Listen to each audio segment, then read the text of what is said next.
Hello जी, hello. कैसी है public? उम्मीद करता हूं सब लोग बहुत बढ़िया रहोगे। दोस्तों बहुत बहुत स्वागत है आप सभी प्यारे प्यारे बच्चों का हमारे आज के इस सेशन के अंदर। और मित्रों, जैसा कि थंबनेल देखकर आपको पता लग चुका है, we are going to study, we are going to revise double taxation avoidance relief. ये इंटरनेशनल टैक्सेशन का मालिक पार्ट है। और आपको पता होगा कि सर ये आपके एग्जाम में 6 नंबर का प्रैक्टिकल क्वेश्चन आपके पास इस टॉपिक से बनता है। बहुत ही आसानी से आप ये 6 नंबर अपने पास क्या कर सकते हो राजा बेटा, खींच सकते हो अगर आप इस चैप्टर को ढंग से कर लो। कॉन्सेप्ट बहुत इजी है इस चैप्टर का, बिल्कुल भी डिफिकल्ट नहीं है। लिमिटेड क्वेश्चंस हैं, उन्हीं में से रिपीट होकर आने वाला है। सो अगर आपने थोड़े से क्वेश्चन पार्ट को अच्छे से प्रैक्टिस कर लिया, so you will be able to fetch good marks in this chapter, right. तो हम आज के सेशन में रिवाइज करने वाले हैं topic. Without wasting any further time, let's start with the revision part, right. Sir, concept of double taxation है क्या? कॉन्सेप्ट ऑफ डबल टैक्सेशन है क्या? सर, डबल टैक्सेशन का मतलब होता है कि एक ही इनकम को दो बारी टैक्स कर देना असेसी के हाथ में, इसको हम लोग बोलते हैं डबल टैक्सेशन। मतलब एक ही इनकम पे असेसी दो बार टैक्स दे रहा है, इसको बोलेंगे डबल टैक्सेशन। सर, जैसे मान लीजिए हमारे पास बहुत सारे क्रिकेटर हैं इंडिया में, ठीक है, वो इंडिया में ही रहते हैं, इंडिया के सिटीजन हैं। उनका रेसिडेंशियल स्टेटस भी अगर आप चेक करोगे तो वो ऑर्डिनरली रेसिडेंट ही निकलेगा। ये लोग क्या करते हैं सर, क्रिकेटर लोग, ये लोग इंडिया से तो पैसा कमाते ही हैं, साथ के साथ ये लोग विदेश से भी पैसा कमाते हैं सर। सर, बहुत सारे इंडियन सेलिब्रिटीज हैं, लेट्स से वो अपने पास विदेश में क्या करते हैं सर, एड्स करते हैं सर, एक्टिंग करते हैं सर, क्रिकेट खेलते हैं सर, तो उनको विदेश में भी पैसा मिलता है। अब सर, आपने कॉन्सेप्ट पढ़ रखा है कि सर अगर आप ऑर्डिनरली रेसिडेंट हो, तो मालिक आपको इंडियन इनकम पे तो टैक्स देना ही है, इंडियन इनकम के साथ साथ आपको फॉरेन इनकम पे भी टैक्स देना पड़ेगा। तो लेट्स से विराट कोहली साहब है, विराट कोहली साहब ने बीसीसीआई से 50 करोड़ रुपए कमाए। इनकी जो भी साल की फीस होगी 50 करोड़, 60 करोड़, 100 करोड़ जो भी है, तो इनको बीसीसीआई से 50 करोड़ की फीस मिली। इसके अलावा इन्होंने लेट्स से लंदन प्रीमियर लीग में पार्टिसिपेट किया और वहां से भी इन्होंने भाई साहब मान लीजिए 10 करोड़ रुपए कमाए। तो अब वो जो 10 करोड़ रुपए लंदन प्रीमियर लीग से कमाया है, उस 10 करोड़ पे तो मालिक आपकी जो लंदन, मतलब आपकी जो यूके की गवर्नमेंट है, इंग्लैंड की गवर्नमेंट है बाबू, वो भी टैक्स मांगेगी, क्योंकि इनकम का सोर्स इंग्लैंड में है। और इस पे इंडियन गवर्नमेंट भी टैक्स मांगेगी, क्योंकि आप क्या हो, ऑर्डिनरली रेसिडेंट हो, और ऑर्डिनरली रेसिडेंट को इंडियन इनकम और फॉरेन इनकम दोनों पे टैक्स देना पड़ता है। तो मालिक एक ही इनकम पे दो बार टैक्स लग जाएगा, एक ही इनकम पे दो बार टैक्स लग जाएगा, जो कि गलत है। तो यहां पर दोनों गवर्नमेंट्स क्या करती हैं सर, या तो आपस में कुछ एग्रीमेंट्स कर लेती हैं, जिसको आप डबल टैक्सेशन अवॉइडेंस एग्रीमेंट बोलते हो सर, DTAA, है ना। MOU साइन हो जाता है sir, memorandum of understanding. Sir, इसमें क्या होता है सर, इसमें एक गवर्नमेंट जो होगी, या तो इंग्लैंड की गवर्नमेंट या तो इंडिया की गवर्नमेंट, इन दोनों में से कोई एक गवर्नमेंट क्या करेगी सर, रिलीफ दे देगी सर। इन दोनों में से कोई एक गवर्नमेंट क्या करेगी, रिलीफ दे देगी। इसको बोलते हैं बायलैटरल रिलीफ। जहां पर पहले से एग्रीमेंट हो रखा है उसको बोलेंगे बायलैटरल रिलीफ। लेकिन मान लो अगर इंडिया का और इंग्लैंड का कोई भी अपना MOU नहीं है, कोई भी डबल टैक्सेशन अवॉइडेंस एग्रीमेंट नहीं है, तो ऐसे केस में क्या होगा, भारत सरकार यूनिलैटरल रिलीफ दे देगी, अपने पास से रिलीफ दे देगी। अगर आपका असेसी रेसिडेंट है तो, तो वो यूनिलैटरल रिलीफ दे देगी। अभी हम आगे देखेंगे बायलैटरल रिलीफ क्या है, यूनिलैटरल रिलीफ क्या है। अभी के लिए आपको दिमाग में क्या डालना है मालिक, कि सर आपके पास डबल टैक्सेशन अवॉइडेंस एग्रीमेंट क्या है sir. Double taxation avoidance agreement एक ऐसा कॉन्सेप्ट है जहां पर मालिक आपके पास क्या हो रहा है, एक ही इनकम दो बार टैक्स हो रही है, एक बार विदेश में और एक बार इंडिया में। यहां पर जो दो बार टैक्स लग रहा है उसका रिलीफ दिया जाता है, ताकि असेसी के ऊपर डबल टैक्स का बर्डन ना आए। So where a taxpayer is a resident in one country but has a source of income situated in another country, it gives rise to the possible double taxation. Sir, मैं रहता India में हूं, लेकिन मैं विदेश में भी पैसा कमाता हूं। मेरा रेसिडेंशियल स्टेटस ऑर्डिनरली रेसिडेंट है, लेकिन लेट से मैं ऑस्ट्रेलिया से भी पैसा कमाता हूं, मैं जर्मनी से भी पैसा कमाता हूं, तो जो पैसा मैं ऑस्ट्रेलिया और जर्मनी से कमा रहा हूं उस पे ऑस्ट्रेलिया और जर्मन की जो गवर्नमेंट है वो भी टैक्स लेगी और इंडियन गवर्नमेंट भी टैक्स लेगी, तो 2 बार टैक्स लग जाएगा। तो यहां पर रिलीफ देना बहुत जरूरी है। It is a universally accepted principle that same income should not be subjected to tax twice. एक ही इनकम पे 2 बार टैक्स नहीं लगना चाहिए। In order to take care of such situation the income tax act has provided for the double taxation relief. तो आपके act के अंदर डबल टैक्सेशन रिलीफ का कॉन्सेप्ट डाल दिया गया। अब जैसा कि मैंने आपको बताया कि मालिक 2 तरीके की रिलीफ होती है, एक होती है बायलैटरल रिलीफ और एक होती है आपकी unilateral relief. Sir bilateral relief क्या होती है? दोनों कंट्रीज की जो गवर्नमेंट होती है वो आपस में एग्रीमेंट कर लेती है ताकि जो असेसी है, जो रेसिडेंट्स हैं, उनके ऊपर डबल टैक्सेशन का बर्डन ना आए। जैसे फॉर एग्जांपल ऐसा हो सकता है कि सर आपकी जो दोनों गवर्नमेंट्स हैं उनके बीच में यह डिसाइड हो जाए कि कौन सी इनकम पे हम टैक्स लेंगे और कौन सी इनकम को हम एग्जेम्प्ट कर देंगे। सर नहीं समझा। सर जैसे मान लो इंडिया और ऑस्ट्रेलिया की गवर्नमेंट का आपस में मेमोरेंडम ऑफ अंडरस्टैंडिंग है, डबल टैक्सेशन अवॉइडेंस एग्रीमेंट है। इसमें लिखा हुआ है कि अगर मान लो इंडिया का कोई सिटीजन, इंडिया का कोई रेसिडेंट ऑस्ट्रेलिया में अगर सैलरी इनकम कमाता है या ऑस्ट्रेलिया में अगर कोई पीजीबीपी की इनकम कमाता है तो वहां पर ऑस्ट्रेलियन गवर्नमेंट ही टैक्स लेगी। लेकिन अगर कोई इंडियन सिटीजन ऑस्ट्रेलिया में एचपी की इनकम कमाता है, कैपिटल गेन कमाता है, अदर सोर्सेस की इनकम कमाता है, तो उस पे ऑस्ट्रेलियन गवर्नमेंट एग्जेम्पशन दे देगी और इंडियन गवर्नमेंट टैक्स लेगी। सिमिलरली अगर कोई ऑस्ट्रेलिया का बंदा इंडिया में सैलरी इनकम कमाता है, बिजनेस इनकम कमाता है, तो इंडियन गवर्नमेंट टैक्स ले लेगी। ऑस्ट्रेलिया का कोई बंदा इंडिया में एचपी इनकम कमाता है, कैपिटल गेन की इनकम कमाता है, अदर सोर्स की इनकम कमाता है, तो उसकी एग्जेम्पशन मिल जाएगी। ये होता है bilateral relief through exemption method. मतलब एक गवर्नमेंट टैक्स लगाती है और दूसरी गवर्नमेंट इनकम को क्या कर देती है? एग्जेम्प्ट कर देती है। और सर एक तरीका होता है tax credit method. Sir exemption method समझा दिया। टैक्स क्रेडिट मेथड में क्या होता है? सर आप जिस कंट्री के रेसिडेंट हो वो कंट्री आपको क्या दे देती है? सर रिलीफ दे देती है, टैक्स का क्रेडिट दे देती है। आपने विदेश में जो टैक्सेस दिए हैं या जो इंडिया में टैक्सेस लग रहे हैं, इन दोनों में जो भी लोअर है उसका आपको क्या मिल जाता है मालिक? उसका आपको रिलीफ मिल जाता है। फॉर एग्जाम्पल मान लीजिए मैं इंडिया में भी पैसा कमाता हूं और मैं ऑस्ट्रेलिया में भी पैसा कमाता हूं, ठीक है? तो अब ऑस्ट्रेलियन गवर्नमेंट मेरे से टैक्स लेगी। क्यों लेगी?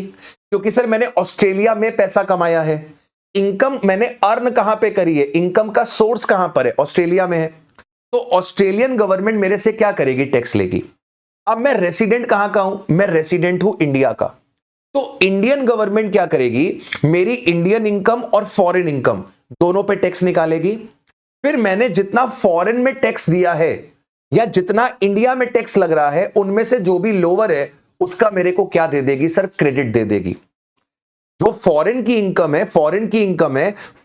इनकम में मैंने जितना फॉरेन में टैक्स दिया है या फिर फॉरेन की इनकम पे जितना इंडिया में टैक्स लग रहा है, दोनों में जो भी लोअर होगा मुझे उसका क्या मिल जाएगा बेटा? क्रेडिट मिल जाएगा। सिमिलरली अगर कोई ऑस्ट्रेलिया का बंदा इंडिया में पैसा कमाता है तो इंडियन गवर्नमेंट उससे टैक्स लेगी और जो ऑस्ट्रेलियन गवर्नमेंट है जहां का वो रेसिडेंट है वो उसको क्या दे देगी? क्रेडिट दे देगी। तो क्या बोल रहा है? Income is taxable in both the countries and the country of residence of the tax payer allows him the credit for the tax charge. ये होता है टैक्स क्रेडिट मेथड। ये होता है आपका टैक्स क्रेडिट मेथड। अभी मैं आपको और डिटेल में बताऊंगा, घबराना नहीं कि ऊपर ऊपर से पढ़ा रहा हूं, अभी डिटेल में बता दूंगा, टेंशन मत लो। India follows the credit method in majority of its double taxation avoidance agreement. India क्या फॉलो करती है सर? इंडिया ये टैक्स क्रेडिट मेथड फॉलो करती है। इंडिया एग्जेम्पशन मेथड फॉलो नहीं करती। तो इंडिया मेरे से कह रही है कि जसमीत तुम जर्मनी में पैसा कमाते हो, वहां पर भी टैक्स दे दो, तुम ऑस्ट्रेलिया में पैसा कमाते हो, वहां पे भी टैक्स दे दो, तुम कनाडा में पैसा कमाते हो, वहां पर भी टैक्स दे दो। तो तुमने जो जर्मनी में टैक्स दिया है, तुमने जो ऑस्ट्रेलिया में टैक्स दिया है, तुमने जो कनाडा में टैक्स दिया है, हम इस टैक्स पेड का तुमको इंडिया में क्रेडिट दे देंगे। इंडिया में मेरी इंडियन इनकम भी टैक्सेबल होगी, मेरी जर्मन इनकम भी टैक्सेबल होगी, मेरी ऑस्ट्रेलियन इनकम भी टैक्सेबल होगी, मेरी कनाडा की इनकम भी टैक्सेबल होगी, क्योंकि मैं आरओआर हूं। आरओआर के हाथ में ग्लोबल इनकम टैक्सेबल होती है। तो जो मेरा टैक्स निकलेगा वो इंडियन इनकम पे भी निकलेगा और फॉरेन इनकम पे भी निकलेगा। अब यहां पर इंडियन गवर्नमेंट क्या करेगी, फॉरेन इनकम पे जो फॉरेन का टैक्स लगा है या फॉरेन इनकम पे जो इंडिया का टैक्स लगा है, इन दोनों में जो भी लोअर है उसका मुझे क्रेडिट मिल जाएगा। मतलब मेरी ओवरऑल टैक्स लायबिलिटी में से ये वाला क्रेडिट मेरे को मिल जाएगा और मेरी टैक्स लायबिलिटी अकॉर्डिंगली क्या हो जाएगी मालिक, रिड्यूस हो जाएगी। यूनिलैटरल रिलीफ क्या होती है सर? यूनिलैटरल रिलीफ होती है जहां पर जो रेसिडेंस कंट्री होती है, जो रेसिडेंस कंट्री होती है वो यूनिलैटरली यहां पर क्या करती है, रिलीफ प्रोवाइड करती है, जब कोई भी DTAA एग्जिस्ट नहीं करता। अब याद रखना कि सर ये जो यूनिलैटरल रिलीफ होती है ये केवल रेसिडेंट को दी जाती है। यूनिलैटरल रिलीफ जो होती है ये केवल रेसिडेंट को दी जाती है। तो इंडियन गवर्नमेंट अगर यूनिलैटरल रिलीफ देगी तो वो रिलीफ केवल किसको देगी, इंडिया के रेसिडेंट को देगी। जैसे for example let's say India का और पाकिस्तान का आपस में कोई भी डबल टैक्सेशन अवॉइडेंस एग्रीमेंट नहीं है। इंडिया का और पाकिस्तान का कोई भी डबल टैक्सेशन अवॉइडेंस एग्रीमेंट नहीं है। अब मान लो जी राम है, वो आरओआर है और राम क्या करता है, पाकिस्तान से इनकम कमाता है। राम जो है वो पाकिस्तान से इनकम कमाता है। अब क्योंकि इंडिया और पाकिस्तान का आपस में कोई DTAA नहीं है, तो इंडियन गवर्नमेंट यूनिलैटरली राम को क्या दे देगी, रिलीफ दे देगी। राम कौन है, इंडिया का रेसिडेंट है। सिमिलरली मान लो एक अजहर नाम का व्यक्ति है, पाकिस्तान का है सर।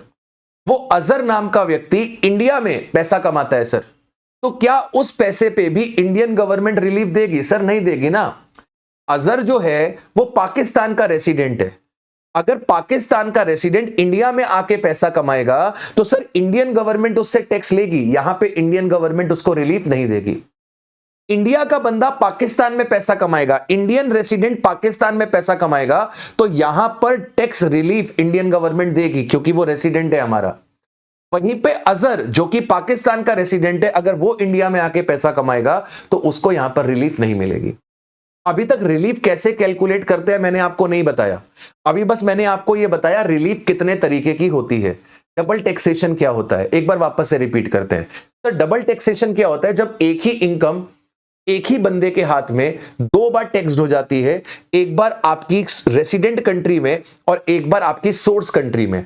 रेसिडेंट कंट्री मतलब जहां के आप रेसिडेंट हो और सोर्स कंट्री मतलब जहां पर आपने इनकम कमाई है। तो जब एक ही इनकम एक ही असेसी के हाथ में दो बार टैक्स हो जाती है उसको डबल टैक्सेशन बोलते हैं। और यूनिवर्सली एक्सेप्टेड रूल है कि एक ही इनकम पे एक बार टैक्स लगेगा, दो बार टैक्स नहीं लगेगा। इसके लिए आपको क्या दिया जाता है, रिलीफ दिया जाता है। रिलीफ देने के दो तरीके हैं, एक बायलैटरल रिलीफ, एक यूनिलैटरल रिलीफ। बायलैटरल रिलीफ में क्या होता है, इंडियन गवर्नमेंट का विदेशी गवर्नमेंट के साथ एग्रीमेंट होता है जिसमें यह डिसाइड होता है कि एक ही गवर्नमेंट क्या करेगी, टैक्स लगाएगी। अब यहां पर रिलीफ कैसे मिलती है, दो तरीके से मिलती है। बायलैटरल रिलीफ में या तो एग्जेम्पशन मेथड होता है या तो टैक्स क्रेडिट मेथड होता है। एग्जेम्पशन मेथड में क्या होता है कि या तो इंडियन गवर्नमेंट या तो फॉरेन गवर्नमेंट, इन दोनों में से एक ही गवर्नमेंट टैक्स लगाएगी, दूसरी गवर्नमेंट एग्जेम्पशन दे देगी।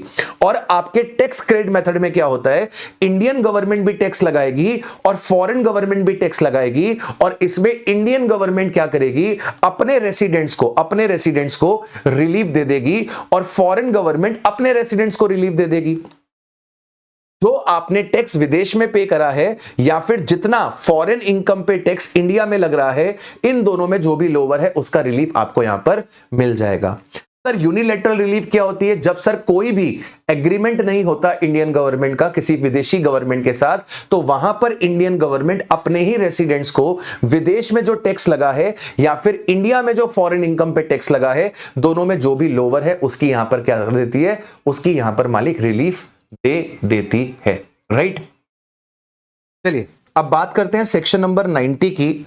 सेक्शन नंबर 90 जो है राजा बेटा वो बायलैटरल रिलीफ की बात करता है। सेक्शन नंबर 90 जो है वो बायलैटरल रिलीफ की बात करता है। सेक्शन नंबर 91 जो है वो यूनिलैटरल रिलीफ की बात करता है। एग्जाम पॉइंट ऑफ व्यू से देखोगे तो 91 आपके लिए ज्यादा इंपॉर्टेंट है, इस पे ज्यादा क्वेश्चन आपको देखने को मिलेंगे। बायलैटरल में अगर आएगा तो मेनली टैक्स क्रेडिट पे क्वेश्चन आएगा, एग्जेम्पशन मेथड पे क्वेश्चन नहीं बनेगा, राइट? क्योंकि एग्जेम्पशन मेथड में अगर तो इनकम एग्जेम्प्ट है तो बात ही खत्म, रिलीफ कैलकुलेट ही नहीं होगी। इनकम टैक्सेबल है तो भी बात खत्म, रिलीफ कैलकुलेट ही नहीं होगी। तो एग्जेम्पशन मेथड में कोई रिलीफ का कैलकुलेशन नहीं होता। रिलीफ का कैलकुलेशन कहां होता है? या तो टैक्स क्रेडिट मेथड पे होता है या तो यूनिलैटरल रिलीफ पे होता है। तो एग्जाम में सबसे ज्यादा चांसेस इसके हैं आने के, उसके बाद इसके हैं आने के। चलिए, तो सेक्शन नंबर 90 किसकी बात कर रहा है? बायलैटरल रिलीफ की बात कर रहा है। और बायलैटरल रिलीफ में क्या होता है सर? सर एग्रीमेंट होता है विद द फॉरेन कंट्रीज या फिर स्पेसिफाइड टेरिटरीज आउटसाइड इंडिया, जिसको हम बायलैटरल रिलीफ बोल रहे हैं। सर बायलैटरल रिलीफ करने का पर्पस क्या होता है सर? पर्पस क्या होता है सर? पर्पस आपका ये है ताकि हम रिलीफ प्रोवाइड कर सके, उस इनकम की जो दोनों जगह पर टैक्स हुई है, इंडिया में भी और फॉरेन कंट्री में भी।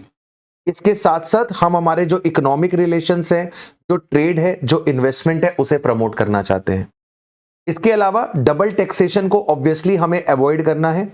Prevent the double taxation while avoiding the tax evasion और tax treaty shopping using the treaties to reduce the taxation improperly. याद करो जब मैं आपको बीईपीएस पढ़ाया था, मैंने रिवीजन भी डाला था बीईपीएस का, अगर आपने नहीं देखा तो देखिएगा। सर ये ट्रीटी शॉपिंग क्या होती है? सर ट्रीटी शॉपिंग होती है, जैसे मान लीजिए इंडिया का और मॉरिशस का आपस में एक एग्रीमेंट है जिसमें कहा जाता है कि मॉरिशस की अगर कोई रेसिडेंट इंडिया में कैपिटल गेन कमाता है तो वो अपने पास क्या हो जाएगा? एग्जेम्प्ट हो जाएगा। अब सर यूएसए की एक कंपनी ने क्या किया? सर यूएसए की एक कंपनी ने मॉरिशस में एक शेल कंपनी डाली और उस शेल कंपनी के थ्रू इंडिया में क्या करा सर? इन्वेस्टमेंट करा और इंडिया में कैपिटल गेन कमाया। तो राजा बेटा इसको बोलते हैं टैक्स ट्रीटी की शॉपिंग करना। इसको क्या बोलते हैं? Tax treaty shopping. मतलब ये जो स्कीम बनाई गई थी, ये जो एग्रीमेंट बनाया गया था, ये मॉरिशस के रेसिडेंट के लिए बनाया गया था। लेकिन यूएसए का एक रेसिडेंट मॉरिशस में शेल कंपनी खोल के डबल टैक्सेशन अवॉइडेंस एग्रीमेंट का बेनिफिट लेना चाहता है, फायदा उठाना चाहता है, नाजायज फायदा उठाना चाहता है। तो इस चीज को भी अवॉइड करना आपकी डबल टैक्सेशन अवॉइडेंस एग्रीमेंट का पर्पस होता है कि कोई ट्रीटी शॉपिंग ना करे। इसके अलावा आपस में इंफॉर्मेशन एक्सचेंज करनी ताकि टैक्स इवेजन को क्या करा जा सके? रोका जा सके। इसके अलावा टैक्स रिकवरी को भी हेल्प करने में मदद करता है डबल टैक्सेशन अवॉइडेंस एग्रीमेंट। तो जैसे मान लो कोई इंडिया का रेसिडेंट है, इंडिया में टैक्स की चोरी करके दुबई चला गया, इंडिया में टैक्स की चोरी करके ऑस्ट्रेलिया चला गया, तो ये double taxation avoidance agreement help करते हैं इंडियन गवर्नमेंट को कि ये जो दुबई में टैक्स चोर बैठा हुआ है उससे पैसा रिकवर हो सके, ऑस्ट्रेलिया में जो टैक्स चोर बैठा हुआ है उससे पैसा रिकवर हो सके। मतलब कि जिस कंट्री के साथ आपका ये एग्रीमेंट होगा वो कंट्री आपकी मदद करेगी टैक्स के पैसे को रिकवर करने में। Application of tax provision, if a DTA under section 90 provides the tax relief और avoids the double taxation, the provisions of the income tax act apply only if they are more beneficial to the taxpayer. देखो एक simple सी बात है sir, आपका जो double taxation avoidance agreement का provision है या फिर आपका जो इनकम टैक्स एक्ट का प्रोविजन है, इन दोनों में से जो असेसी के लिए ज्यादा बेनिफिशियल होता है राजा बेटा, इन दोनों में से जो ज्यादा बेनिफिशियल होता है वही प्रोविजन क्या होता है सर? अप्लाई होता है। जैसे मान लो अगर DTAA में लिखा हुआ है कि आपका लॉन्ग टर्म कैपिटल गेन 5% से टैक्स होगा और आपके इनकम टैक्स एक्ट में लिखा हुआ है कि लॉन्ग टर्म कैपिटल गेन 12.5% से टैक्स होगा, तो कौन सी बात प्रिवेल करेगी sir? Double taxation avoidance agreement की बात प्रिवेल करेगी। सर अगर मान लो यहां पर लिखा होता, अगर मान लो यहां पे लिखा होता कि डबल टैक्सेशन अवॉइडेंस एग्रीमेंट में लिखा हो कि सर कैपिटल गेन पे 15% टैक्स लगेगा, लेकिन एक्ट कहता है 12.5 लगेगा, तो फिर किसकी बात प्रिवेल होगी? एक्ट की बात प्रिवेल होगी। Sir whosoever will be providing the more benefit to the assessee, वो प्रोविजन आपके एप्लीकेबल होंगे। सर जहां पर गार के प्रोविजंस लगते हैं वहां पर फिर DTAA के प्रोविजंस नहीं लगेंगे। गार क्या है? General anti avoidance rule. तो अगर आपके पास कहीं पर गार के प्रोविजंस लग रहे हैं, even if they are less favourable, उनका ओवरराइडिंग इफेक्ट होता है DTAA पे। अगर आपने गार के प्रोविजंस का उल्लंघन कर दिया, मतलब आप गार के प्रोविजन के दायरे में आ गए, आप गार के प्रोविजन के दायरे में आ गए, तो गार के प्रोविजन इवन अगर लेस फेवरेबल भी है, वो लेस फेवरेबल भी है, देन ऑल्सो गार ही लगेगा, DTAA वहां पर एप्लीकेबल नहीं होगा। इसके बाद ये अगला पॉइंट है, सर एक्ट में लिखा हुआ है कि जो फॉरेन कंपनी है उस पे 35% का टैक्स लगेगा। अगर मान लो DTAA ये कहे कि फॉरेन कंपनी पे हम 20% का टैक्स लगाएंगे, तो क्या यहां पर हम DTAA को फॉलो करेंगे? The answer is no. Sir foreign company का जनरल टैक्स रेट हमने 35 रखा हुआ है, तो वहां पर DTAA कुछ भी बोले हम उसको नहीं मानेंगे, ये एक्सेप्शन है। तो आप ऐसा समझ लो कि ये दोनों पॉइंट्स एक्सेप्शन है, जनरली क्या होता है DTAA के प्रोविजंस या फिर इनकम टैक्स एक्ट के प्रोविजन, दोनों में से जो ज्यादा बेनिफिशियल होगा वो अप्लाई होगा। इसका एक एक्सेप्शन हो गया कि सर अगर आप गार के प्रोविजन में फंस गए तो फिर गार भले लेस फेवरेबल है, गार ही एप्लीकेबल होगा। दूसरा, फॉरेन कंपनी का जो टैक्स रेट है वो 35% ही रहेगा जो एक्ट में लिखा हुआ है। अगर DTAA में 35% से कम भी है तो वो एप्लीकेबल नहीं होगा, जो फॉरेन कंपनी का रेट एक्ट में लिखा हुआ है वही लगेगा। Charging a foreign company a higher tax rate than a domestic company is not considered less favorable under this agreement। In short कहने का मतलब यह है कि एक्ट के अंदर अगर फॉरेन कंपनी का रेट 35% है और DTAA में फॉरेन कंपनी का रेट 20% है, तो DTAA प्रिवेल नहीं करेगा टैक्स रेट के मामले में, फॉरेन कंपनी के टैक्स रेट के मामले में एक्ट ही प्रिवेल करेगा। इसके बाद कहता है कि अगर कोई टर्म है DTAA में यूज किया गया है, कोई टर्म है जो DTAA में यूज किया गया है, अगर उसे DTAA में डिफाइन किया हुआ है तो उसका मीनिंग वही लिया जाएगा जो उसका मीनिंग DTAA में दे रखा है। मतलब ऐसा हो सकता है कि कोई टर्म है उसका मीनिंग DTAA में कुछ और है, इनकम टैक्स एक्ट में कुछ और है, तो हम उस मीनिंग का, उस टर्म का जो मीनिंग लेंगे वो DTAA के हिसाब से लेंगे। सर अगर मान लो वो टर्म DTAA में डिफाइन ही नहीं है, एक्ट में डिफाइंड है, तो हम जो एक्ट का मीनिंग है वो ले लेंगे। अगर कोई टर्म DTAA में भी डिफाइंड है और एक्ट में भी डिफाइंड है और दोनों जगह मीनिंग अलग अलग है, तो DTAA का मीनिंग प्रिवेल करेगा। सर DTAA में टर्म को डिफाइन ही नहीं किया गया लेकिन एक्ट में डेफिनेशन है, तो एक्ट का मीनिंग एप्लीकेबल होगा। अब सर ना तो DTAA में डिफाइन किया गया और ना ही एक्ट में डिफाइन किया गया, तो क्या करेंगे? तो राजा बेटा ऐसे केस में सेंट्रल गवर्नमेंट नोटिफिकेशन इश्यू करेगी ऑफिशियल गैजेट में और उस टर्म का मीनिंग डिफाइन करेगी, तो नोटिफिकेशन में जो मीनिंग होगा वो मीनिंग आपका एप्लीकेबल हो जाएगा। इसके अलावा राजा बेटा जो फॉरेन रेसिडेंट्स होते हैं, अगर उनको इंडिया में ये बायलैटरल रिलीफ चाहिए, इनको डबल टैक्सेशन अवॉइडेंस एग्रीमेंट का फायदा उठाना है, जो नॉन रेसिडेंट्स हैं अगर इनको इंडिया में डबल टैक्सेशन अवॉइडेंस एग्रीमेंट का फायदा उठाना है, तो इनके पास टैक्स रेसिडेंसी सर्टिफिकेट होना चाहिए। तो जैसे इंडिया और मॉरिशस का एग्रीमेंट है कि मालिक मॉरिशस का कोई रेसिडेंट अगर इंडिया में आके कैपिटल गेन कमाता है तो इंडिया वाले उससे टैक्स नहीं लेंगे, मॉरिशस रेसिडेंट के लिए इंडिया में जो कैपिटल गेन अराइज हुआ है वो एग्जेम्प्ट होगा। तो अब राजा बेटा मॉरिशस के रेसिडेंट को, इंडियन गवर्नमेंट को, इंडियन इनकम टैक्स डिपार्टमेंट को, CBDT को अपना टैक्स रेसिडेंसी सर्टिफिकेट प्रेजेंट करना पड़ेगा, ताकि हमें यह पता चले कि आप एक्चुअली में मॉरिशस के रेसिडेंट हो। कहीं ऐसा ना हो USA का बंदा मॉरिशस के रेसिडेंट का मुखौटा पहन के DTAA का बेनिफिट ले ले। अरे भाई हो सकता है ना, मान लो जॉन है वो यूएसए का रेसिडेंट है, वो दिखा रहा है कि मैं मॉरिशस का बंदा हूं और डीटीडबलए का बेनिफिट ले ले, तो ऐसा नहीं होना चाहिए। तो जो नॉन रेसिडेंट है, जो बेनिफिट सीख कर रहा है under the double taxation avoidance agreement, उनको अपनी टैक्स रेसिडेंसी प्रूव करनी पड़ेगी कि आप उसी कंट्री के रेसिडेंट हो जिसके साथ हमारा ये एग्रीमेंट है। टैक्स रेसिडेंसी सर्टिफिकेट आपको कौन इशू करेगा? सर, जिस कंट्री के साथ हमारा एग्रीमेंट है उस कंट्री की गवर्नमेंट करेगी। यानी कि टैक्स रेसिडेंसी सर्टिफिकेट कौन इशू करेगी? मॉरिशस की गवर्नमेंट इशू करेगी। टीआरसी कंफर्म करती है कि सर जो आपका असेसी है वो इंडिया का नहीं है और वो उसी कंट्री का है जिसके साथ हमारा एग्रीमेंट है। सर टीआरसी में इसके अलावा आपको क्या देना होता है?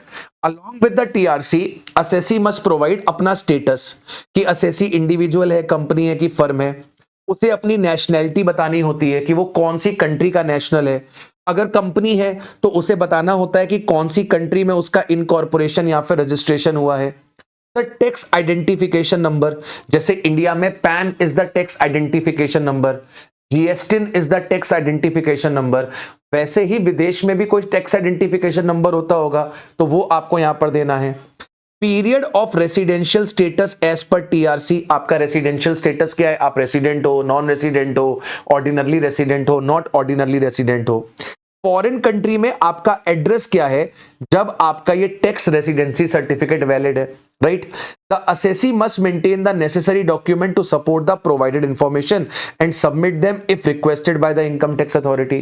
तो मान लो आपने एड्रेस दे रखा है, मैं मॉरिशस के XYZ प्लेस पे रहता हूं, तो वो XYZ प्लेस का बिजली का बिल, वो XYZ प्लेस के जो आपकी रजिस्ट्री है, अगर घर आपका अपना है, रजिस्ट्री नहीं है तो रेंट एग्रीमेंट, तो जो डॉक्यूमेंट्स है टीआरसी में, जो डिटेल्स हैं आपके पास, उनका प्रूफ, उनका एविडेंस भी होना चाहिए।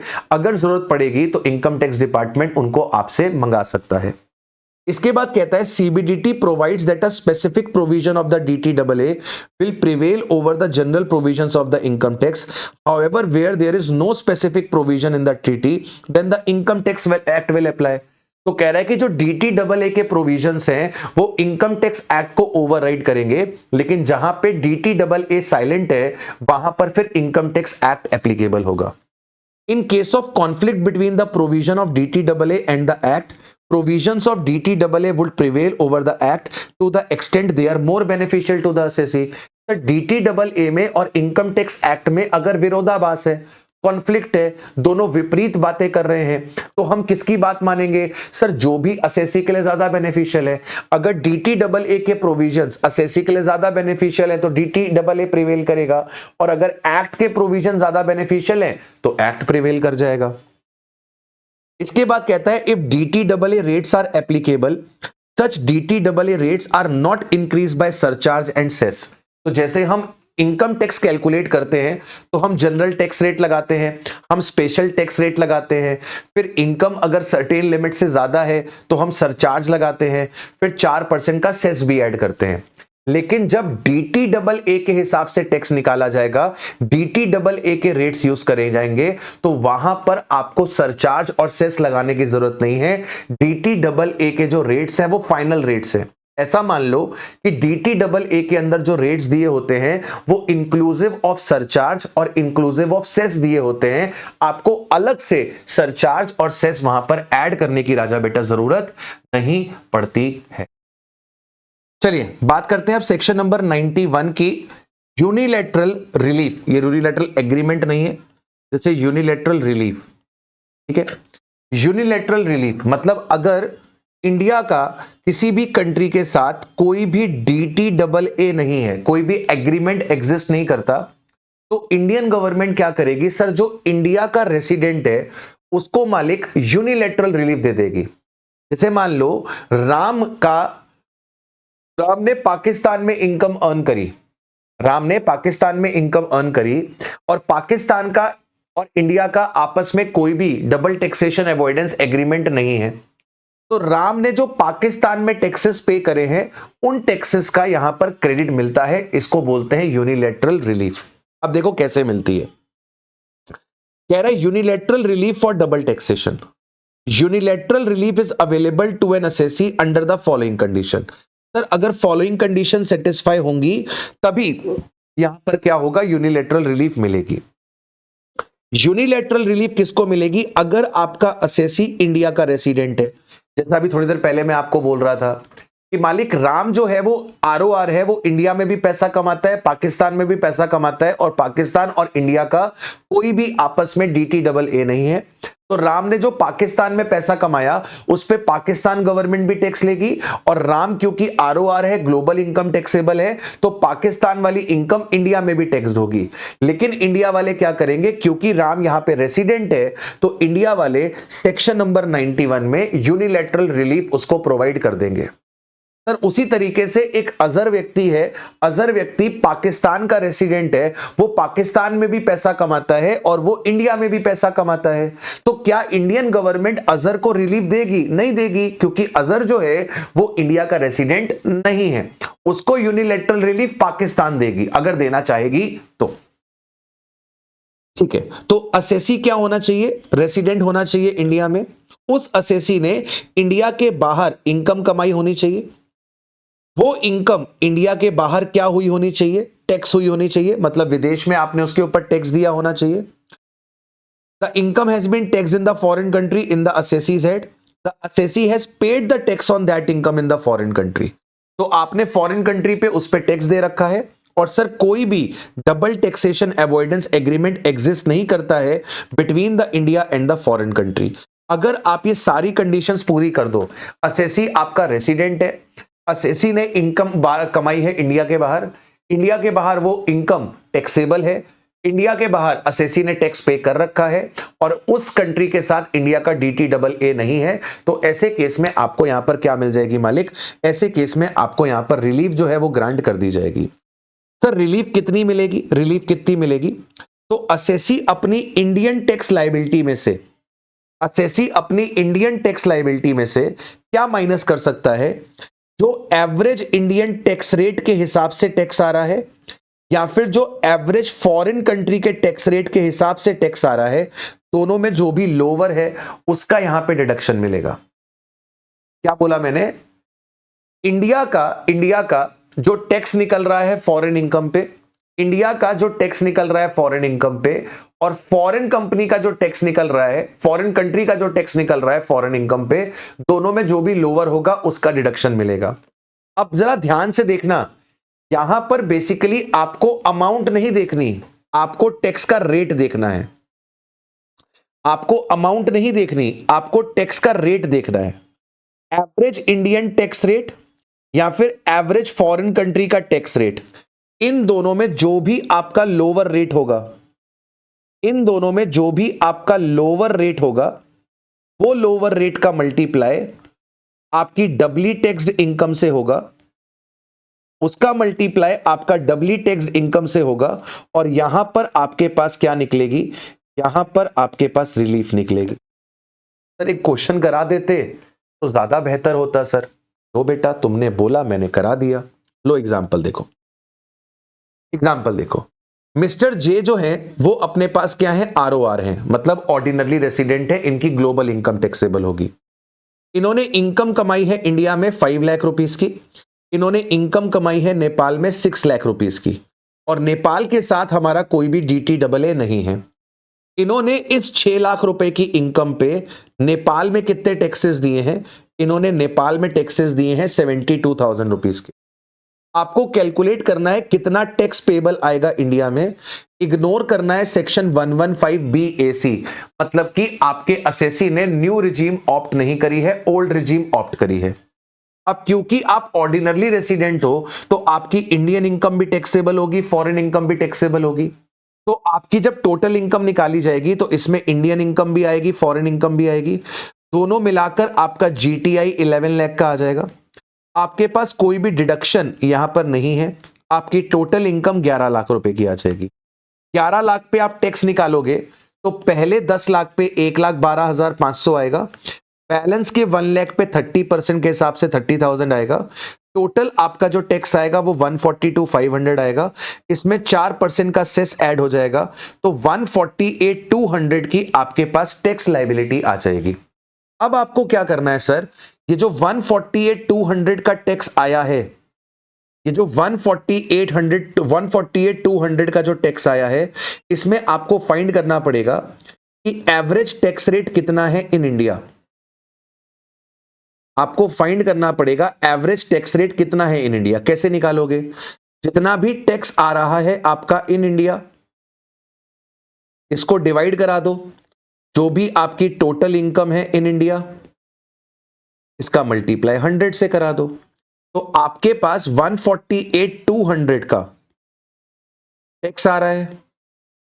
148,200 का टैक्स आ रहा है। आपके पास इंडिया में जो टैक्सेबल इनकम है वो 11 लाख की है, यानी कि इंडिया में आपका जो टैक्स रेट आएगा वो कितने का आएगा मालिक? सर इंडिया में टैक्स रेट आएगा 148,200 डिवाइडेड बाय 11 लाख इंटू 100, तो ये आ रहा है 13.47%। ये आ रहा है 13.47%। और आपका जो टैक्स रेट इन नेपाल निकल रहा है, नेपाल का टैक्स रेट कितना है?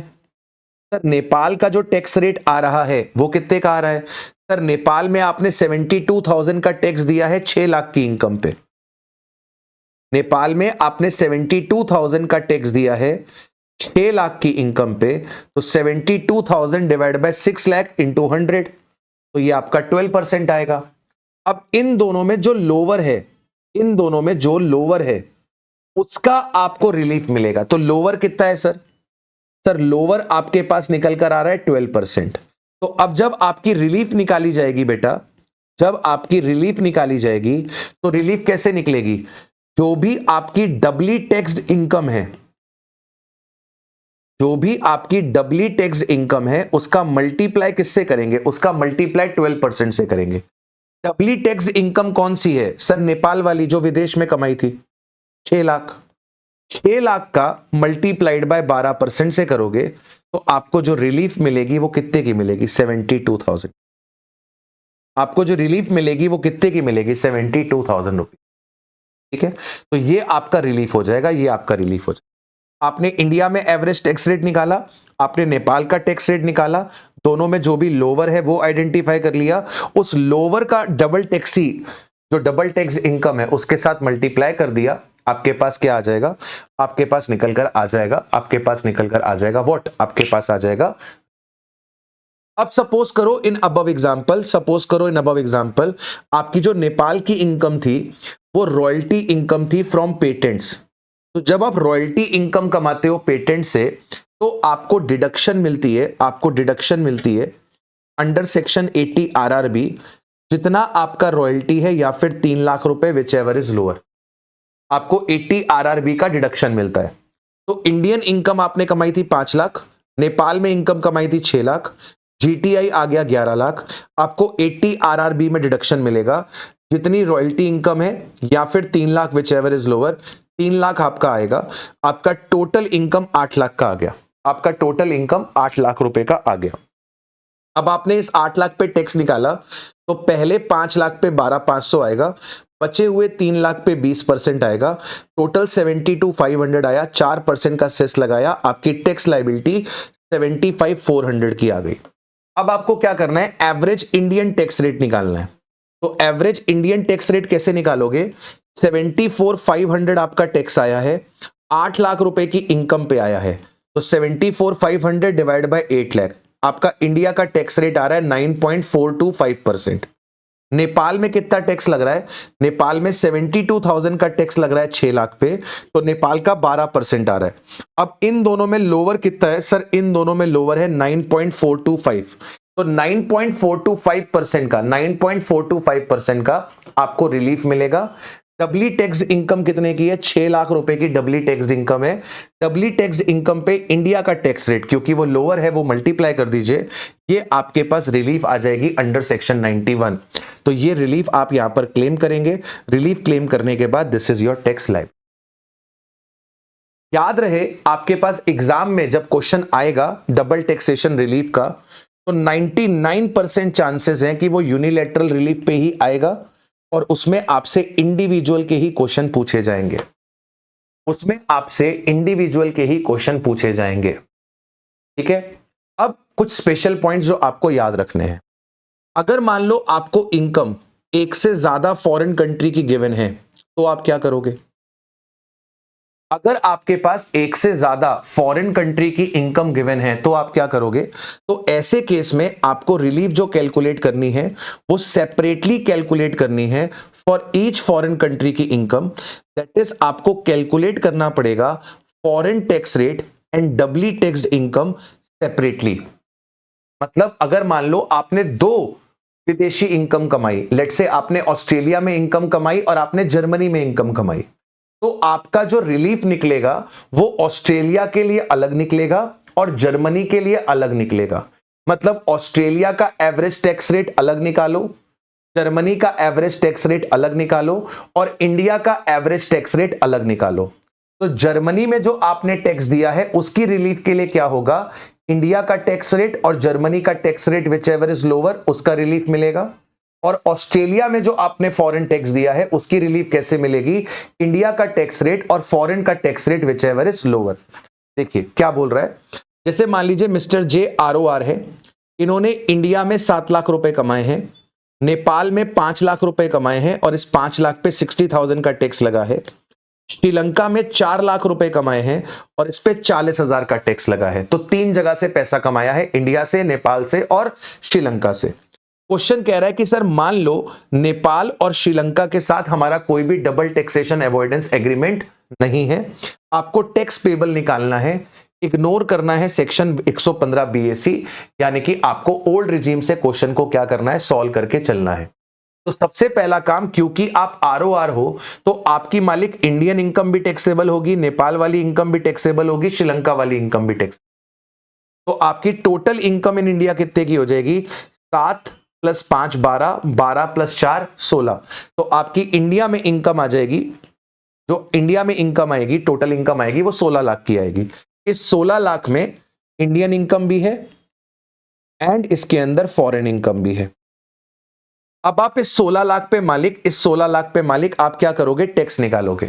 तो पहले 10 लाख पे 1,12,500 आ जाएगा, रिमेनिंग 6 लाख पे 30% 180 आ जाएगा, 4% का सेस ऐड करोगे तो आपके पास 3,04,200 आ जाएगा।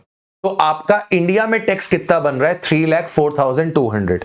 ये 3,04,200 जो टैक्स बन रहा है वो कितनी इनकम पे बन रहा है? 16 लाख पे बन रहा है। तो आपका एवरेज टैक्स रेट इंडिया में कितना होगा? 3,04,200 डिवाइडेड बाय 16 लाख इंटू 100। तो इंडिया का जो टैक्स रेट आ रहा है वो 19.013% आ रहा है। ठीक है, अब आपको क्या करना है? अब आपको नेपाल का टैक्स रेट निकालना है। नेपाल का टैक्स रेट कैसे निकलेगा? नेपाल में आपने 60,000 रुपए का टैक्स दिया है 5 लाख की इनकम पे, यानी कि नेपाल का जो टैक्स रेट है वो 12% का है। नेपाल में आपने 60,000 दिया है 5 लाख पे, यानी कि 12% है। अब आपको श्रीलंका का अलग से निकालना पड़ेगा। श्रीलंका में आपने 40,000 का टैक्स दिया है 4 लाख के हिसाब से, 40,000 का टैक्स दिया है 4 लाख के हिसाब से, आपका 10% आया। अब मेरी बात सुनो, आपको क्या करना है? नेपाल की रिलीफ अलग कैलकुलेट करनी है और आपको श्रीलंका की रिलीफ अलग कैलकुलेट करनी है। नेपाल का टैक्स रेट 12% है, इंडिया का टैक्स रेट 19% है, इनमें से लोअर आएगा 12%। ये 12% किस पे अप्लाई हो जाएगा? सर ये 12% डबली टैक्स्ड इनकम पे अप्लाई हो जाएगा, यानी कि आपके पास डबली टैक्स्ड इनकम 5 लाख की थी, ये 5 लाख पे अप्लाई हो जाएगा। आपके पास 60,000 की रिलीफ आ जाएगी अंडर सेक्शन 91। 60,000 की रिलीफ आ जाएगी अंडर सेक्शन 91। श्रीलंका का टैक्स रेट 10% आया है, अब श्रीलंका की रिलीफ अलग से निकालोगे। श्रीलंका का 10%, इंडिया का 19%, लोअर कितना है? 10%। 10% किसका? डबली टैक्स्ड इनकम का। डबली टैक्स्ड इनकम 4 लाख की है, यहां पर रिलीफ कितने की आ जाएगी? 40,000 की आ जाएगी। यहां पर रिलीफ कितने की आ जाएगी? 40,000 की आ जाएगी। टोटल रिलीफ कितने की हो जाएगी? 60,000 की रिलीफ नेपाल पे, 40,000 की रिलीफ श्रीलंका में, 1 लाख रुपए की टोटल रिलीफ आ जाएगी। तो जो भी आपका टैक्स आया था, जो भी आपका टैक्स आया था उसमें से 1 लाख का आपको रिलीफ मिल जाएगा, रिमेनिंग अमाउंट आपको यहां पर पे कर। याद रखना कि ये जो रिलीफ आपको मिलती है वो सेस लगाने के बाद मिलती है, सेस लगाने के बाद मिलती है। देखो सेस ऐड हो चुका है, सेस ऐड हो चुका है। रिलीफ का काम सबसे आखिरी है, तो मतलब आप टैक्स निकालोगे, टैक्स में सरचार्ज लगाओगे, टैक्स में सेस लगाओगे, जो आपकी फाइनल टैक्स लायबिलिटी आती है इसमें से आपको रिलीफ मिलती है। जो आपकी टैक्स लायबिलिटी आती है इसमें से आपको रिलीफ मिलती है। अच्छा सर, एक बात याद रखना, कई बार क्वेश्चन आपको फॉरेन टैक्स लॉ का जिक्र करने लगता है। जैसे मान लो कोई लॉस दिया हुआ है और ऐसा बोलता है कि ये लॉस जो है वो फॉरेन टैक्स लॉस के हिसाब से अलाउ नहीं है। लेट्स से मान लो पीजीबीपी का कोई लॉस है, मान लो पीजीबीपी का कोई लॉस है, तो आपको जो पीजीबीपी का लॉस है वो अलाउ होता है। आप पीजीबीपी के लॉस को किसी भी इनकम से सेट ऑफ कर सकते हो सिवाय सैलरी के, ऐसा रूल है। लेकिन मान लो फॉरेन टैक्स लॉ अगर आपसे ये कहे कि आप पीजीबीपी के लॉस को किसी से भी सेट ऑफ नहीं कर सकते, तो क्या हमें फॉरेन टैक्स लॉ को कंसीडर करना है? The answer is no. Foreign tax laws आपके इररिलेवेंट है while calculating the income tax in India. Sir देखो, इंडिया में क्या होता है, इंडिया में जो डिविडेंड होता है वो शेयर होल्डर के हाथ में टैक्सेबल होता है। मान लो फॉरेन टैक्स लॉ ये बोले कि डिविडेंड शेयर होल्डर के हाथ में टैक्सेबल नहीं होगा, कंपनी को एडिशनल इनकम टैक्स देना पड़ेगा डिविडेंड डिस्ट्रीब्यूशन पे, तो आप क्या फॉरेन टैक्स लॉ की बात को मानोगे? नहीं सर, इंडिया में डिविडेंड पे जो टैक्स है वो शेयर होल्डर ही देता है, कंपनी को कोई टैक्स नहीं देना होता। तो हमारे लिए Indian income tax act important है। फॉरेन टैक्स लॉ के बारे में क्वेश्चन क्या कह रहा है उसको बिल्कुल इग्नोर कर देना, ठीक वैसे ही जैसे वो तुमको इग्नोर कर, वो करती है ना इग्नोर, तुम मैसेज करते हो वो रिप्लाई नहीं करती, तो ठीक वैसे ही तुम इसको यहां पर इग्नोर कर। सर एक और चीज याद रखना कि अगर आपको क्वेश्चन में कोई इनकम दी हुई है, वो नेट ऑफ टीडीएस दे रखी है, तो आपको उसे क्या करना पड़ेगा? ग्रॉस अप करना पड़ेगा, यानी कि उसमें आपको टीडीएस ऐड करना पड़ेगा। जैसे क्वेश्चन में हो सकता है आपको डिविडेंड रिसीव्ड दिया हो, जैसे हो सकता है क्वेश्चन में आपको डिविडेंड रिसीव दिया हो, तो सर आपको जो डिविडेंड रिसीव होता है वो टीडीएस कटने के बाद रिसीव होता है, और डिविडेंड पे 10% का टीडीएस कटता है, ये आपको पता होना चाहिए। डिविडेंड पे 10% का टीडीएस कटता है। तो क्वेश्चन में अगर डिविडेंड रिसीव्ड दिया हुआ है तो आपको रिसीव्ड अगर लिखा मिल जाए तो समझ लेना कि ये नेट वाली फिगर है, टीडीएस के बाद वाली फिगर है, आपको इसे ग्रॉस अप करना पड़ेगा। ग्रॉस अप कैसे करोगे? जो भी नेट वाली फिगर है उसको 100 माइनस टीडीएस रेट से डिवाइड कर दोगे और 100 से मल्टीप्लाई कर दोगे। जैसे मान लो क्वेश्चन आपसे कहे कि आपको डिविडेंड रिसीव हुआ है 2,70,000, 2,70,000, तो आपको पता होना चाहिए कि डिविडेंड का टीडीएस कितना है? 10% का है, यानी कि ये जो 2,70,000 रुपए आपको रिसीव हुए हैं, 2,70,000 रुपए जो आपको रिसीव हुए हैं, रिसीव वर्ड लिखा हुआ है, रिसीव वर्ड लिखा हुआ है, तो ये नेट ऑफ टीडीएस है। तो 2,70,000 को आप डिवाइड करोगे 100 माइनस टीडीएस रेट, और इसको आप 100 से वापस मल्टीप्लाई करोगे, ग्रॉस अप करोगे, तो ग्रॉस अप करने के बाद फिगर 3 लाख आएगी। आपकी टोटल इनकम का पार्ट 3 लाख बनेगा। टोटल इनकम में 270 नहीं जाएगा, टोटल इनकम में 3 लाख जाएगा। लेकिन मान लो अगर क्वेश्चन में डिविडेंड इनकम लिखा हुआ है या ग्रॉस डिविडेंड लिखा हुआ है, तो ऐसे केस में ये ऑलरेडी ग्रॉस्ड फिगर है, आपको अलग से इसकी ग्रॉसिंग करने की जरूरत नहीं है। सर मैंने एग्जांपल डिविडेंड का लिया है, हो सकता है क्वेश्चन में आपको इंटरेस्ट दे दिया जाए, हो सकता है क्वेश्चन में आपको प्रोफेशनल फीस दे दी जाए, तो आपको टीडीएस के रेट याद होने चाहिए कि सर आपकी कमीशन पे कितना टीडीएस होता है, आपकी प्रोफेशनल फीस पे कितना टीडीएस होता है, आपके इंटरेस्ट पे कितना टीडीएस होता है। तो टीडीएस के रेट्स आपको याद होने चाहिए, वो आपके सिलेबस का पार्ट है। तो क्वेश्चन अगर बोल दे इंटरेस्ट रिसीव्ड, तो इंटरेस्ट रिसीव का मतलब कि टीडीएस कट के मिला है, इंटरेस्ट ग्रॉस अप करना पड़ेगा। क्वेश्चन बोल दे प्रोफेशनल फीस रिसीव्ड, तो समझ लेना 194J का टीडीएस कट के मिला है, तो आपको उसे ग्रॉस अप करना पड़ेगा। सर मान लो वर्क्स कॉन्ट्रैक्ट की पेमेंट है, तो 194C का टीडीएस कटा होगा, उसे आपको ग्रॉस अप करना पड़ेगा। ठीक है, तो ध्यान रखना कि अगर वर्ड आपको रिसीव्ड दिया हुआ है, रिसीव्ड दिया हुआ है, तो रिसीव जो होती है अमाउंट वो टीडीएस कटने के बाद ही होती है। लेकिन अगर इनकम लिखा हुआ है या ग्रॉस वर्ड लिखा हुआ है, तो मतलब समझ लेना कि ये ग्रॉस्ड फिगर ही है, इसको अलग से आपको ग्रॉस अप करने की जरूरत नहीं है। इसके बाद याद रखना कि सर अगर आपके पास सैलरी इनकम गिवन हो, तो सैलरी के केस में आपको स्टैंडर्ड डिडक्शन यहां पर क्लेम करनी होती है। सैलरी के केस में आपको स्टैंडर्ड डिडक्शन क्लेम करनी होती है, जो भी आपकी सैलरी रहेगी उस सैलरी में से आप स्टैंडर्ड डिडक्शन क्लेम करोगे। न्यू रिजीम के अंदर 75,000 का स्टैंडर्ड डिडक्शन है, ओल्ड रिजीम के अंदर 50,000 रुपीज का स्टैंडर्ड डिडक्शन। ठीक है, तो अगर मान लो क्वेश्चन में लिखा हुआ है सैलरी इनकम, क्वेश्चन में लिखा हुआ है सैलरी इनकम या सैलरी रिसीव्ड, तो ऐसे केस में सैलरी में से स्टैंडर्ड डिडक्शन माइनस होगी।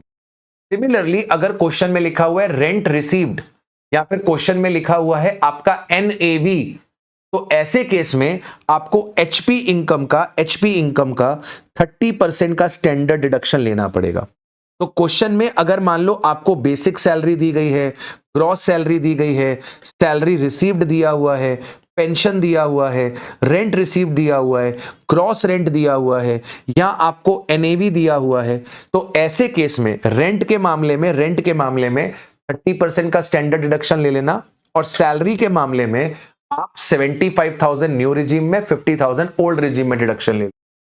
लेकिन अगर क्वेश्चन आपको ऐसे लिख के दे कि ये income under the head salary है या ये income under the head HP है, ऐसे लिख के दे सैलरी इनकम ब्रैकेट में कंप्यूटेड, एचपी इनकम ब्रैकेट में कंप्यूटेड, तो समझ लेना कि ये आपकी फाइनल इनकम है, यानी कि इसमें से स्टैंडर्ड डिडक्शन मिल चुकी है, यानी कि आप इसे डायरेक्टली अपने जीटीआई में ले जाओगे, इसे आप डायरेक्टली अपने जीटीआई में ले, राइट।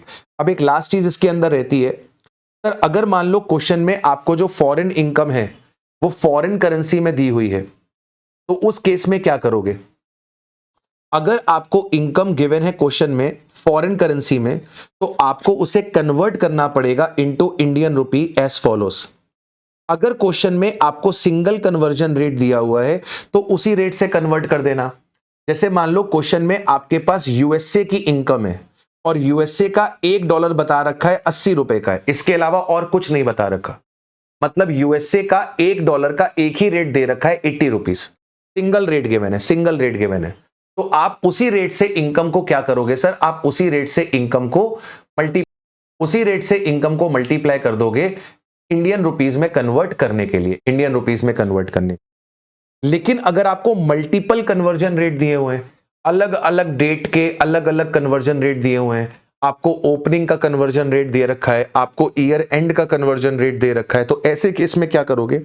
अगर मल्टीपल कन्वर्जन रेट दे रखे हैं तो आपको रूल नंबर 115 का इस्तेमाल करना। रूल नंबर 115 इसमें क्या बोलता है कि अगर आपके पास कोई इनकम फॉरेन करेंसी में दे रखी है तो उसको इंडियन रुपीस में किस तरीके से कन्वर्ट किया जाए। तो जैसे अगर सैलरी इनकम है तो उसको इंडियन रुपीस में कन्वर्ट करने के लिए क्या करोगे? जो टेलीग्राफिक ट्रांसफर बाइंग रेट है last day of the month का preceding the month in which salary is due. तो जैसे अप्रैल महीने की सैलरी है तो अप्रैल महीने की सैलरी को इंडियन रुपीस में कन्वर्ट करने के लिए आप एक्सचेंज रेट किसका यूज करोगे?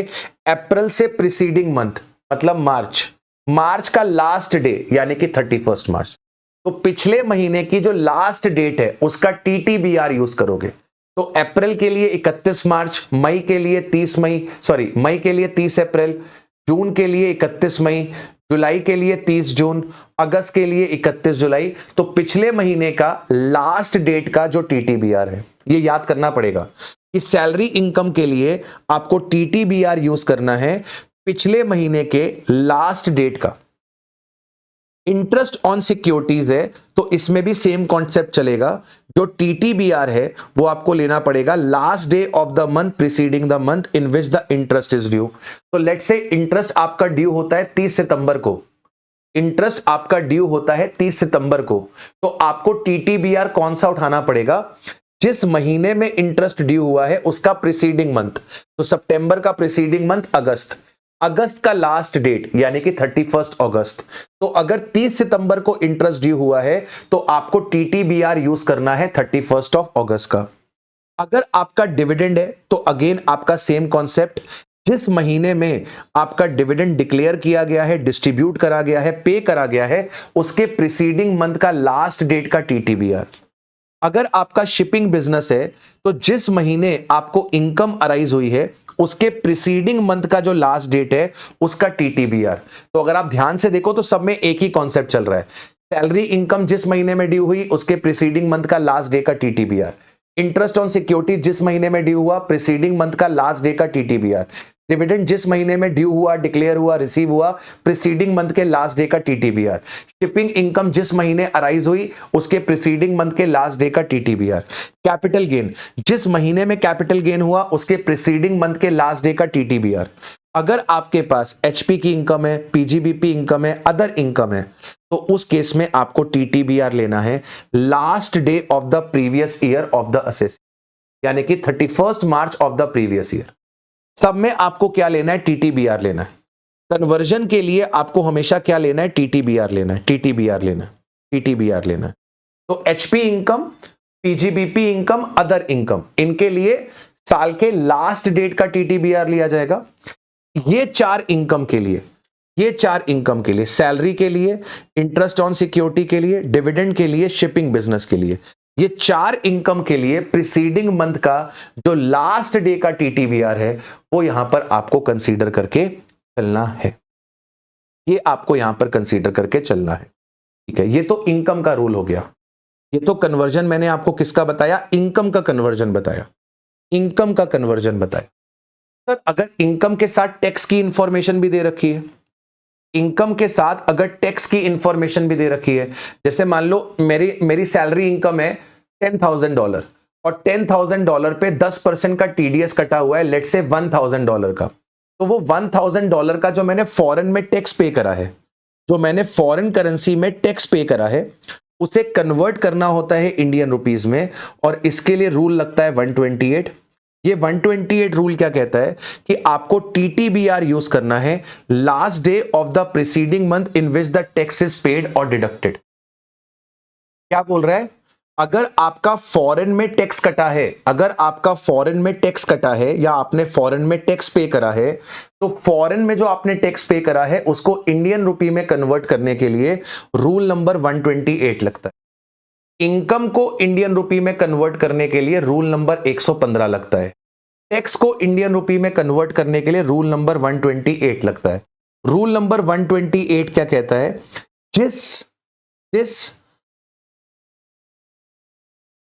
जिस महीने आपका टैक्स पे हुआ है या डिडक्ट हुआ है उसके प्रीसीडिंग मंथ की जो लास्ट डेट है उसका टीटीबीआर आपको कंसीडर। जिस भी महीने आपने टैक्स पे करा है या जिस भी महीने आपका टैक्स डिडक्ट हुआ है उसके प्रीसीडिंग मंथ का जो लास्ट डेट है उसका टीटीबीआर लेना है। मतलब सेम वही कॉन्सेप्ट जो सैलरी का था, इंटरेस्ट ऑन सिक्योरिटी का था, डिविडेंड इनकम का था और आपके शिपिंग बिजनेस का। कि जिस महीने इनकम ड्यू हुई है उसके प्रीसीडिंग मंथ का लास्ट डेट, तो जिस महीने टैक्स गया है उसके प्रीसीडिंग मंथ का लास्ट डेट का जो टीटीबीआर है उसको हम यूज करेंगे टैक्सेस को इंडियन रुपीस में कन्वर्ट करने के लिए।